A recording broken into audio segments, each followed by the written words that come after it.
Hi, gang. Bob Boving here with The Mystery Project for the next episode of Peggy Delaney, written by James W. Nichol.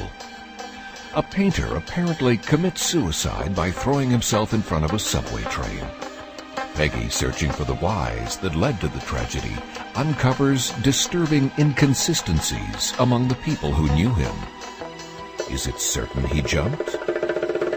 The Last Drawing, starring Kyra Harper.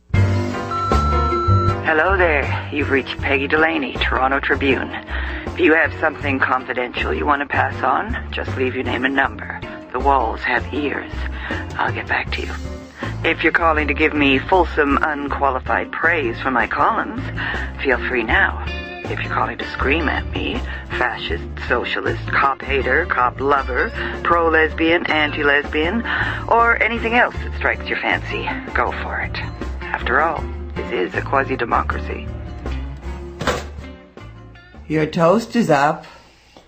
Okay. So, you look really perky this morning. How come? Just checking to see if there's anything new on that artist. The one who jumped? Uh-huh. You get hooked on the weirdest things. But it's interesting, don't you think? No. A man jumps in front of a subway train and gets splattered all over the place. It's revolting if it's anything. It's a human interest story. The guy seemed to have everything. He was at the height of his career, doing what he was born to do. Praise and fame. Had you ever heard of him before he jumped? Well, no. But then I'm hardly up on the art scene. Besides, he was a Canadian. Talbot Bartholomew. I know his name now. And obviously you didn't have everything, or he wouldn't have jumped. Uh-huh. Sorry to keep you waiting. Wouldn't you know, the moment you arrive, the phone rings. Another inquiry, actually. About Mr. Bartholomew? Yes, a buyer.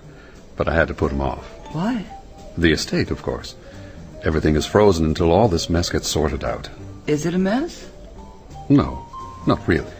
I thought I'd see some of his paintings up on your walls. But you don't. All his work goes into storage for now, which is really not such a bad thing. When an artist like Talley dies, the value of his work goes up. Cruel, but true. Poor Talbot Bartholomew. Worth more dead than alive. Surely not him personally, Ms. Delaney. We all loved Talley so much. He was the dearest, warmest, most delightful person. I'm only talking about his work. Uh-huh. And how would you describe his work? It's been described in various ways over the years, none of which pleased Talley particularly. What he liked to paint, at first glance, seemed excruciatingly mundane. A gas station, ranch-style houses in suburbia, interiors and exteriors. He even did a series on the CN Tower, for God's sake. But there was something palpably wonderful about them, in the sense of full of wonder. It wasn't what he put in, it was what he left out. Something was left out. And though it's impossible to say just what, its absence transfixes the viewer with a feeling of how beautiful and how eerie everything in this world is, including ourselves. The effect is really quite amazing. Why did he kill himself? That's the question, isn't it? There's no definitive answer. He didn't leave a note. Didn't say. Let's celebrate his life rather than speculate on his death, Miss Delaney. I will. Just trying to know a little bit more about the man. The reason he chose to do what he did. Might tell us something touching and human about him. My readers would be interested. Well, I can speculate, but you can't print it. Well, that's like saying I'll pour you a drink, but you can't drink it. Better left unsaid, anyway. No. All right. Off the record. I promise. Actually, his work was, well, it was faltering over the last year or so. He was 52 years old and, well, everybody has a best before date, don't they? He knew it too. He wouldn't even show me a lot of the recent stuff. I had a talk with him not that long ago, and as it turned out, I wish I hadn't. I told him it might be better to take a long rest than to continue to paint. and weaken the market with inferior work. Did he agree? I think he must have.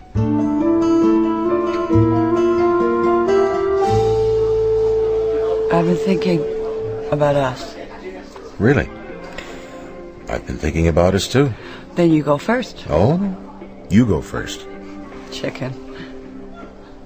I think I know why I've been feeling panic-stricken every time you talk about renting a house for Amber and you and me. Why? Because of the work I do. I have this idea that I want it to be perfect, which is really stupid because it never is. But I want the words that I choose to be as close to the truth as I can get. And I want each column to stay in the minds of my readers afterwards, at least for a minute or two. I'm not saying it's art or anything really important to anyone else, but it's what I do. When I asked Amber to come to Toronto to live with me, deep down somewhere I was saying to myself, do I really want this? She's going to encroach on my thinking space. I'm going to have to get emotionally involved with her day to day, rather than just calling her up on the weekends. How can I work? Has she encroached? Has she become emotionally burdensome? Yes. Has it hurt your work? No. Enriched it. Enriched my life 1,000,000 times over, of course. Then what are you saying? Just what I said. And the conclusion is... There is no conclusion, Carlos. I'm just telling you what I'm thinking. Oh. So what were you going to say? Nothing. That's not fair. I tell you everything. I make myself totally vulnerable. Let me get this straight. You don't want to live together because it will hurt your work. Even though you know it won't hurt your work. It might even enrich it. Is that right? I didn't say I didn't want to. I'm just thinking about it, that's all. I need a little more time, okay? Yeah, okay. I've got time. But you don't have a lot of patience. I had a marriage. I have my little girl I see every other weekend. I'm sitting in a bachelor apartment on Queen Street. It's okay for now, but I want some purpose back in my life. You know, I want a sense of direction. I know. I know. I'm not really hungry. Me neither. I want to go to bed. Me too.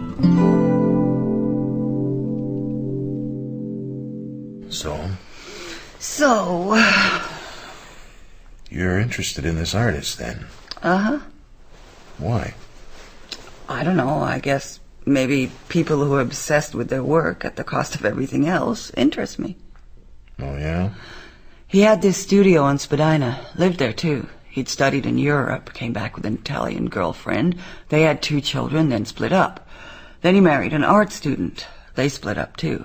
But mainly, he just rolled along year after year doing his thing. Or so his dealer tells me. He also said that maybe Talbot Bartholomew killed himself because he wasn't painting very well anymore. He'd lost the magic, whatever the magic was. His dealer said that? Yeah.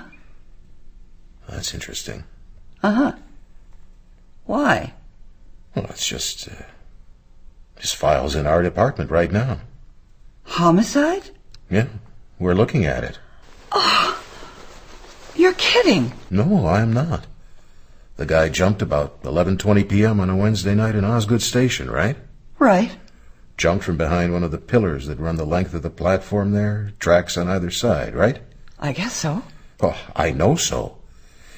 Because there were 2 other people standing there waiting for the train that night. A lawyer who didn't see anything until he heard the train screeching to a halt, with Bartholomew already underneath it, and a computer programmer who'd been working late. She saw Bartholomew standing way down the platform, partially screened by one of the pillars, and she swears she saw a woman standing there, too.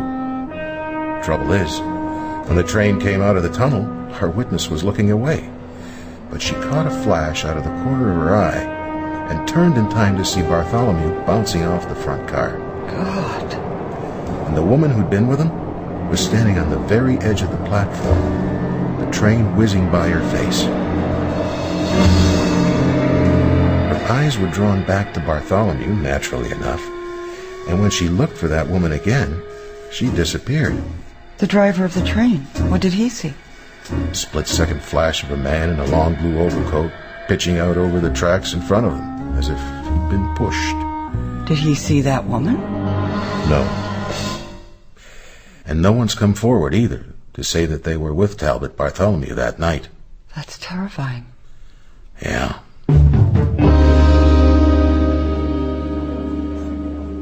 It wasn't that he was a bad father. No? No, it was more, he just wasn't a father at all. He was kind of a half-assed friend, I guess. That's what he thought he was being anyway. For me. For my little brother, too. Yeah, we could go up to his studio anytime we felt like it, as long as we didn't get in his way.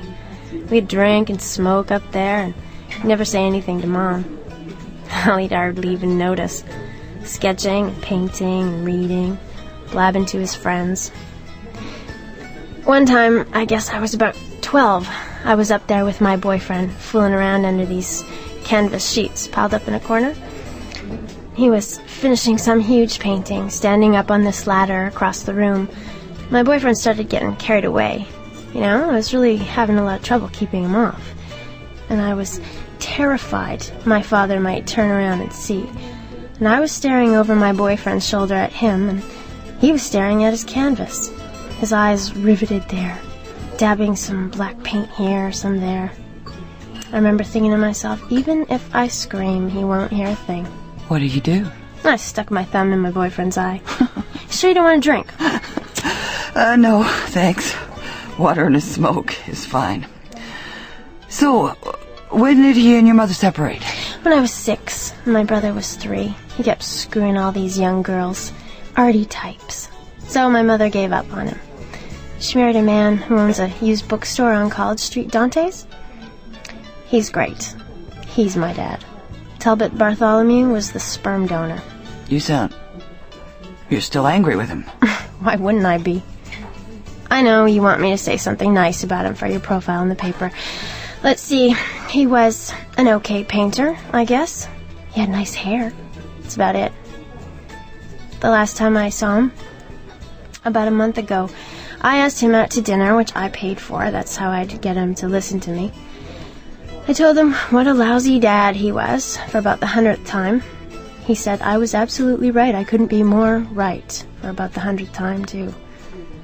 And then he grabbed my hand and he kind of looked at me in a way I hadn't seen before. His eyes were watery, you know, and red. And he said he wanted to make it up. How could he make it up to me? He wanted me to tell him what to do, and he sounded like he meant it.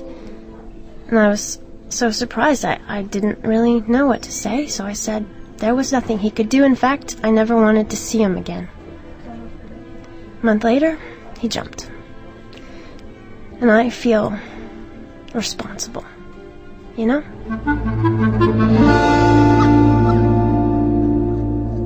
In a way, I hold myself responsible, Miss Delaney. Call me Peggy. Why are we friends?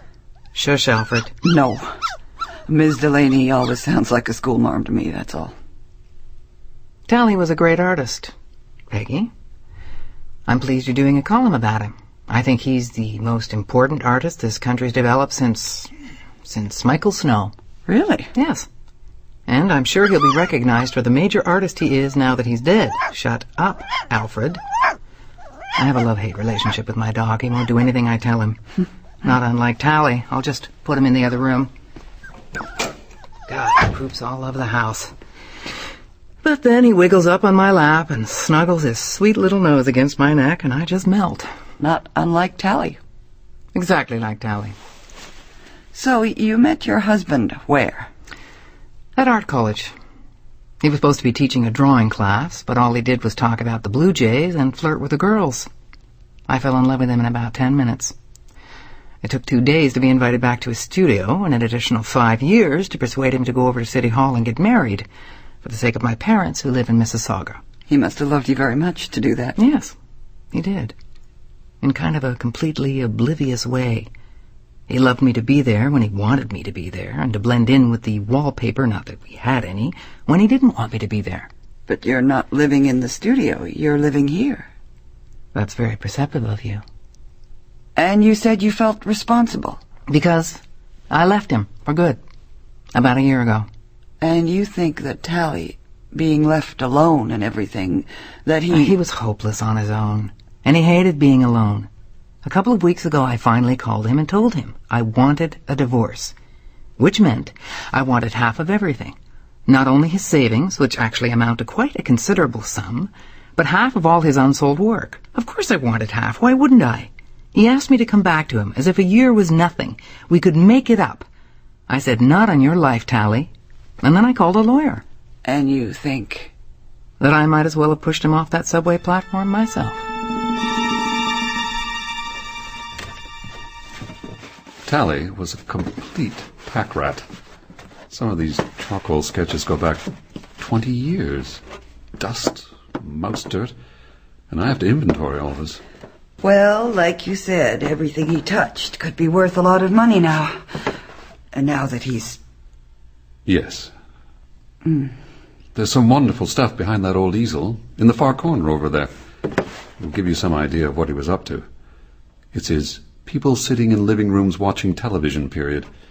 They're very strange. I really appreciate you letting me have a look. Well, you were right.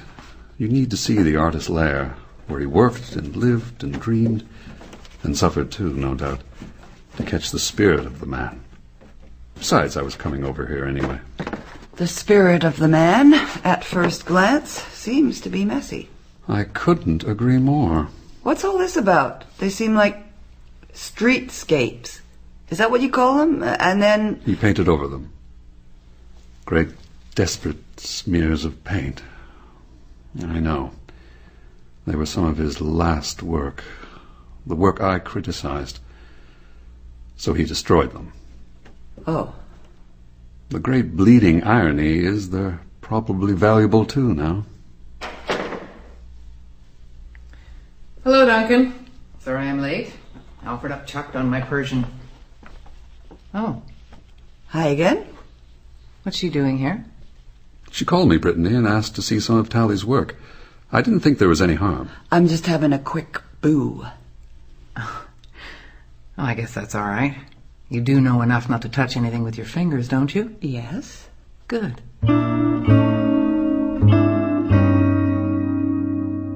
You stole this drawing from that dead man? No, I just borrowed it by rolling it up when no one was looking and sticking it inside my coat. Why? Well, look how strange it is. What's it supposed to be? The inside of his studio. But the perspective's crazy, and the walls run right through each other. It looks like... A little kid's drawing. Well, I still don't see why you stole it. Well, because there's this dedication on the back. Dear Zan, this is my very last drawing from my very own hand. Maybe it'll be worth something one day. Don't stay angry with me. Tally. Who's Zan? I don't know. Not his daughter's name, or his wife's name. And I wonder just how angry Zan was. It sounds like he wrote this close to the time... He jumped. Uh-huh. Or was pushed. Pushed? He committed suicide, didn't he? Not according to Carlos. You're kidding. So what are you doing? Trying to catch a murderer? That is not part of your job. Yes, it is. Talbot Bartholomew's address book? Yes. If you're investigating a possible murder, then you'd be checking out all the people in his address book, wouldn't you? So you must have it. Do you? Yeah. Got to the Zeds yet? Not yet. Does the name Zan ring any bells? Because I have the last drawing Bartholomew ever did. He dedicated it to some Zan, and he wrote, "Don't stay angry with me." How did you come by that drawing? I was being shown through his studio tonight, and I lifted it. Zan's number was in Bartholomew's address book. Now what are you going to do? Well, I'm supposed to bring the drawing and meet Carlos. They're going to trace the number to wherever this Zan lives and set up a surveillance. Then I'm going to call her and try to get in to see her. If she runs when I call, Carlos can follow her or arrest her or something. And what if you get shot? I won't get shot. You get a kick out of this kind of stuff, don't you? Are you going to have a gun stuck in your pants? Honey, Carlos wouldn't let me get into any overly dangerous situation. Oh, yeah? Want to come? Yeah. Who's that? It's me, Peggy. I just buzzed downstairs. You just let me in the building. Yeah, I know. Okay. Hi, Zan. Yeah. Thanks for, inviting me over. I thought when I told you the police had Tally's address book, you'd hang up. Call me stupid. Is that the drawing? Here. So, have you talked to the cops yet? About finding this? I'm a reporter. It's not my responsibility to tell the cops anything. But they'll be interviewing everyone in his address book sooner or later. But you saw my name and number in his book before the cops took it. That's what I said. Yeah, right. I think it's a drawing of his studio. It is? Oh, God. Poor Tally. The note I read to you, it's on the back. Dear Zan, this is my very last drawing from my very own hand. Maybe it will be worth something one day. Do you think so? Could be. Don't stay angry with me. Tally. He must have forgot to give this to me. That night. Yeah, that's what I thought too. Because he was in such a mess. Oh, I'm in such a mess. You know, it's not like how that note sounds. I wasn't angry at him. He means after, that I'd be angry after. After what? I want you to help me. How? The cops won't believe anything I tell them. But if I explain it to you, maybe you can side with me. Put it in the paper or something. Make it public. Something. About what? About that night. I know there were other people in the subway. I know I was seen. I know the cops are looking for somebody. So, what did happen that night? Tally called me. He was calling me up a lot the last few months. We'd become friendly. Real good friends, you know? Though he just picked my name out of the back of the newspaper the first time. First time? Yeah, I'm a masseuse. Full body massage, you know? Oh, yeah. Yeah. He was the funniest man. And the loneliest man I ever met. He wanted me to drive him over to the subway and help him get on a train. He told me he was going to go meet a friend 5 stops off the line. His friend was supposed to be there waiting for him. What do you mean, help him on a train? He had a bleed. He wouldn't tell anyone. Nobody knew. Except me. I was even ordering him in groceries. He was going blind. Oh. He had been for about a year. And then a few weeks ago he had this bleed behind his one eye and everything just went completely dark. That's what he said. Just a bit of light, like a kind of halo on the edges. And if he cocked his head like some crazy bird, he could just manage to see. When he heard the train coming, he said, "Is that my train, sweetheart?" I said, "Yep." And he said, "Don't be angry." And he pulled away. I tried to hold him, but he jumped. Sam, why did you run away? Because it happened so fast. I was so scared. And because I've got a record, I've been arrested for prostitution 3 times. I know all about cops, I know. Whatever I said, they wouldn't believe me.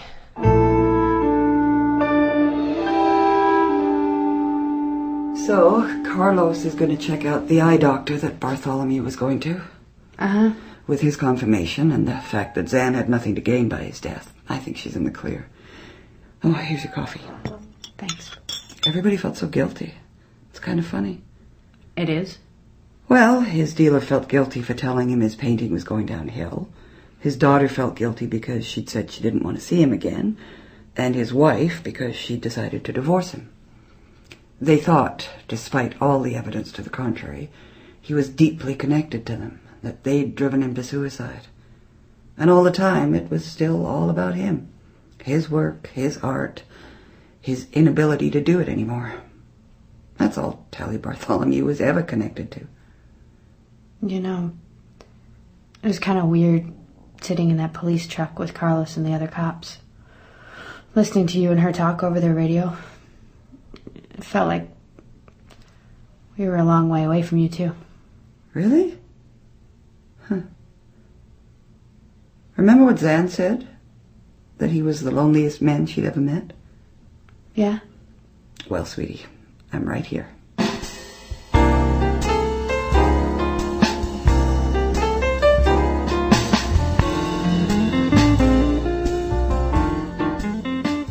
You have been listening to this week's Mystery Project, an episode of Peggy Delaney by James W. Nichol, called The Last Drawing.